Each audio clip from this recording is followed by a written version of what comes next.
Ya, jadi pernikahan itu bukan tentang sekedar I love you, you love me, nikah yuk tanpa perencanaan. Ini bukan film Korea, bebku. Jadi kalian harus kenal peraturan-peraturan rezim pernikahan di Prancis ini.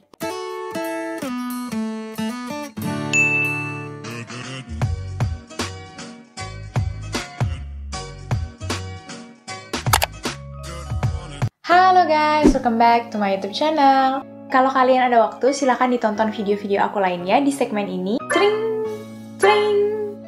Jadi video ini adalah segmen Kepoin Prancis Yuk episode 6. Ya, jadi kalian berencana menikah dengan bule Prancis dan menetap di Prancis. Kalian lagi bucin-bucin ya. Tapi kalian udah kenal belum sih tentang rezim matrimonio di Prancis?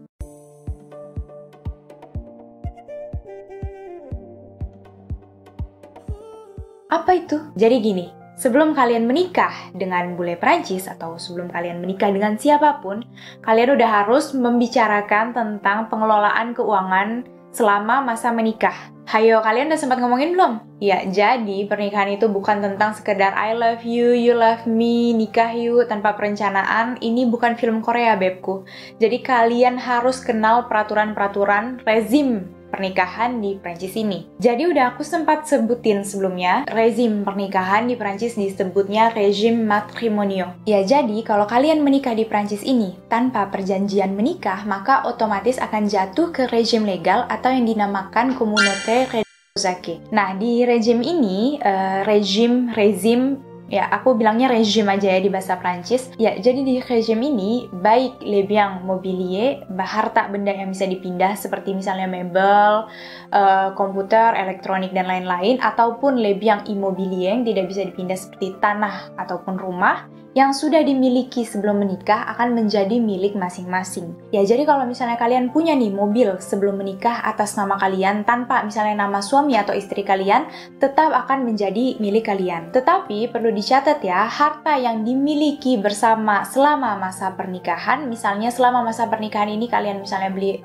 mobil, tapi atas nama kalian aja, itu akan tetap menjadi milik bersama. Secara personal aku nggak menyarankan rezim ini ya. Kenapa? Karena jika suatu hari suami atau istri kamu berhutang, maka tanggung jawab atas hutang tersebut akan jatuh kepada suami istri, jadi bersama gitu. Dan misalkan kalau kamu punya suami atau istri yang berprofesi liberal seperti misalnya dokter, pengacara, notaris, dan lain-lain, pokoknya yang bukan pegawai ya, tapi independen. Mereka suatu hari memutuskan untuk berhutang kepada bank atau kepada suatu pihak, maka kamu sebagai pasangannya akan juga bertanggung jawab terhadap hutang tersebut. Padahal misalnya suami atau istri kamu itu berhutang untuk pekerjaannya, untuk profesinya gitu, yang nggak ada urusannya untuk rumah tangga, maka kamu akan terseret-seret juga karena nggak ada perbedaan gitu. Jadi hutang itu hutang bersama. Nah, tapi rezim ini ada juga keuntungannya. Jadi misalkan suatu hari suami atau istri kamu meninggal, kamu sebagai pasangan yang masih hidup akan mendapatkan setengah dari harta tanpa harus membayar droit de succession gitu. Nah, itu dalam kasus kalau misalnya kamu dan pasangan kamu tidak membuat perjanjian menikah saat menikah gitu ya. Jadi otomatis masuk ke rezim tersebut. Dan selain itu ada 3 rezim lainnya yang utama di Prancis ini. Yang pertama itu la communauté universelle, yang kedua la participation aux acquis, yang ketiga itu la séparation des biens. Jadi kita akan bahas satu-satu dan apa keuntungannya dan kerugiannya gitu. Yang pertama adalah communauté universelle. Jadi itu kayak pahit manis dirasa bersama begitu ya. Harta yang dimiliki sebelum pernikahan ataupun sesudah pernikahan itu akan menjadi harta bersama. Kalian paham nggak? Jadi misalnya kalau sebelum menikah kalian udah punya rumah, udah punya mobil, itu akan jatuh menjadi harta bersama. Maka dari itu aku katakan ini adalah rezim di mana pahit dan manis kita hadapi bersama-sama. Dan lagi-lagi secara personal ya, jadi itu terserah kalian. Selebihnya ya kalian pikirin. Kalau rezim yang pertama tadi aja aku nggak begitu sarankan, apalagi rezim kedua ini. Kenapa? Sama permasalahannya seperti yang pertama. Kalau misalnya pasangan kita berhutang, meskipun tanpa sepengetahuan kita ya, kadang kan itu yang terjadi di dunia nyata ini.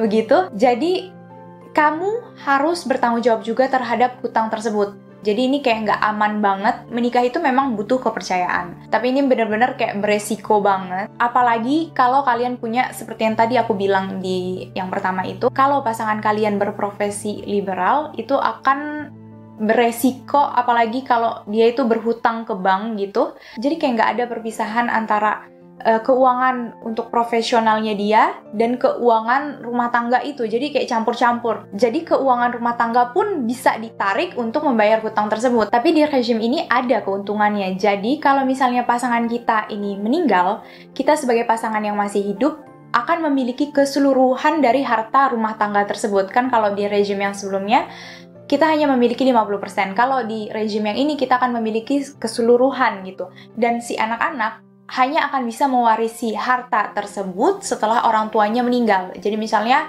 aku nih punya suami aku meninggal. Aku sebagai istri yang masih hidup akan memiliki keseluruhan harta rumah tangga yang kita bangun selama ini, dan anak-anak aku hanya bisa mendapat harta tersebut setelah aku meninggal gitu kan. Selanjutnya yang kita akan bahas adalah la séparation de biens.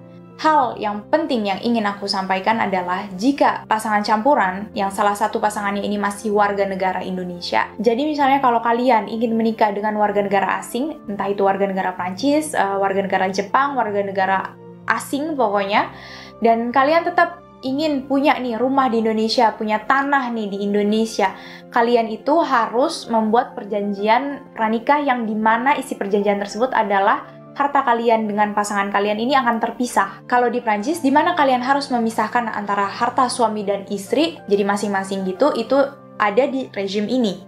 Keuntungannya adalah, kalau di rezim ini, jadi misalnya pasangan kamu, suami, istri, punya utang nih ke bank atau ke pihak lain, kamu nggak akan ikut terseret-seret. Jadi yang punya hutang itu yang bertanggung jawab atas hutangnya, kecuali jika hutang tersebut memang untuk kebutuhan rumah tangga. Misalnya hutang untuk pendidikan anak, maka itu akan menjadi hutang bersama. Tapi kalau hutang lain-lain yang nggak ada urusannya dengan kebutuhan rumah tangga, maka akan menjadi hutang pribadi masing-masing. Tapi di rezim ini tetap ada kekurangannya. Jadi kekurangannya adalah kalau suatu hari kita dengan pasangan amit-amit berpisah gitu, nggak diharapkan ya, tapi kalau suatu hari berpisah akan jadi sumber konflik yang ribet gitu.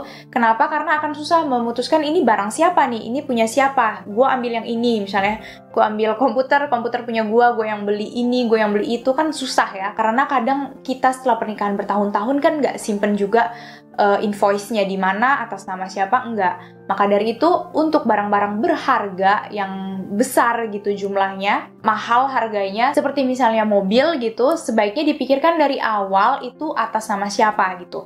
Kalau di Prancis ini, aku kurang tahu ya kalau di Indonesia, tapi kalau di Prancis ini, sertifikat mobil itu bisa atas dua nama gitu, misalnya nama si suami dan kemudian ada nama si istri juga. Jadi suatu hari misalnya si suami mau menjual mobil tersebut, maka harus ada persetujuan istrinya juga. Maka dari itu harus dipikirin baik-baik, kalau barangnya itu berharga, lebih baik dipikirin atas nama siapa. Nanti kalau cerai, walaupun kita nggak mengharapkan kita akan bercerai suatu saat, tapi lebih baik kita tuh berpikir jauh gitu, ini atas nama siapa, ini atas nama gua, ini atas nama lu, selesai perkara gitu kan. Dan kekurangan yang kedua adalah misalnya pasangan kita meninggal, kita sebagai istri atau suami yang masih hidup, tanpa surat warisan dari pasangan kita yang meninggal tersebut, kita hanya bisa mengambil cuma 1/4, kan dikit ya. Maka dari itu aku sarankan lebih baik gitu tulis warisan. Jadi misalnya suatu hari kalau aku meninggal, istriku atau suamiku akan mendapatkan keseluruhan dari harta ini gitu, pokoknya gitu.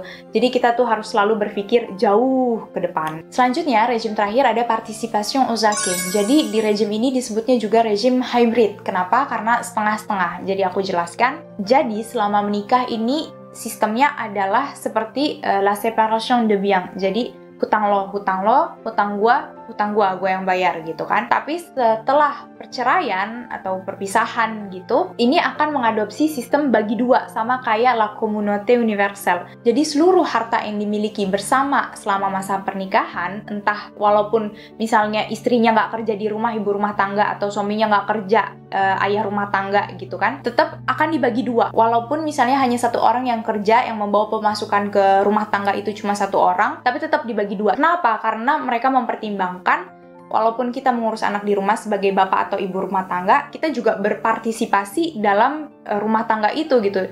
Jadi kita ada partisipasinya dalam perekonomian rumah tangga, ya dong? Pasti dong. Jadi ya seperti rezim La Communauté Universelle. Kalau perpisahan gitu, semuanya dibagi dua. Ya walaupun aku suka dengan rezim ini, tapi aku sebagai warga negara Indonesia yang masih ingin mempunyai hak aku atas kepemilikan tanah ataupun rumah di Indonesia, gak akan bisa memilih rezim ini, karena akan lebih aman untuk aku dengan memiliki rezim la séparation des biens. Kecuali kalau kamu adalah warga negara Indonesia yang sudah ganti kewarganegaraan ke warga negara Prancis, dan kamu puas cuma dengan hak pakai untuk rumah ataupun tanah di Indonesia, maka kamu bisa terserah memilih rezim apa aja yang kamu mau gitu kan. Apa yang harus dilakukan kalau kalian udah memilih nih, udah ngomongin ke calon pasangan kamu, rezim apa yang harus dilakukan? Jadi kamu harus ke notaris, bikin surat perjanjian, setelah itu tanda tangan, udah beres gitu kan. Berapa biayanya? Jadi aku tahun 2019 kurang lebih 400 euro itu di notaris di Prancis. Tapi untuk lebih pastinya kalian harus minta devis. Jadi kamu email kantor notarisnya atau notarisnya, kamu minta devis, nanti mereka akan bales dan kasih tahu ke kamu berapa biayanya.